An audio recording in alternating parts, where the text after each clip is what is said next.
Seorang Protestan yang setiap hari sibuk mengajar di Facebook, mengoreksi Katolik, menetapkan mana ajaran Alkitabiah dan mana yang sesat, pada dasarnya sedang menjalankan fungsi magisterium mini. Ia mungkin menolak istilah magisterium karena dianggap terlalu Katolik.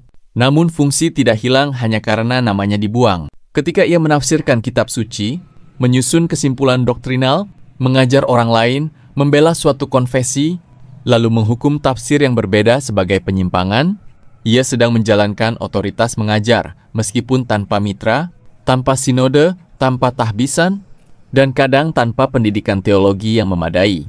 Ia berkata, "Saya hanya membela Alkitab, padahal yang ia bela bukan teks telanjang, melainkan Alkitab sebagaimana dibaca melalui tradisi Protestan tertentu, Reformed, Lutheran, Baptist, Pentakosta, Dispensasional, atau tradisi lain. Istilah seperti sola scriptura, sola fide, gereja tak kelihatan, imamat semua orang percaya, dan sakramen sebagai simbol bukan jatuh langsung dari langit.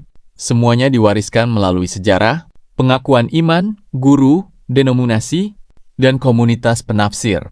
Jadi, ia tidak hidup tanpa tradisi. Ia hanya hidup dalam tradisi yang tidak mau disebut tradisi. Ironinya semakin jelas ketika ia menuduh umat Katolik tunduk kepada tafsir manusia. Sementara ia sendiri meminta para pengikutnya menerima tafsirnya tentang Roma, Maria, Ekaristi, kanon, keselamatan, dan gereja. Ia tidak memakai tiara, tetapi memiliki lini masa. Ia tidak menerbitkan dekret, tetapi membuat status. Ia tidak memimpin konsili, tetapi kolom komentarnya menjadi ruang sidang. Tempat ia bertindak sebagai penafsir, tetapi kolom komentarnya menjadi ruang sidang, jaksa, hakim, dan algojo doktrinal sekaligus.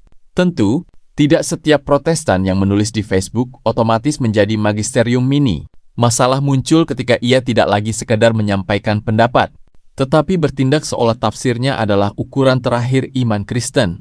Setiap bantahan dianggap serangan terhadap Alkitab. Setiap koreksi dianggap pembelaan terhadap kesesatan. Setiap tradisi lain dinilai manusiawi, sedangkan tradisinya sendiri dianggap murni biblis. Itulah magisterium mini.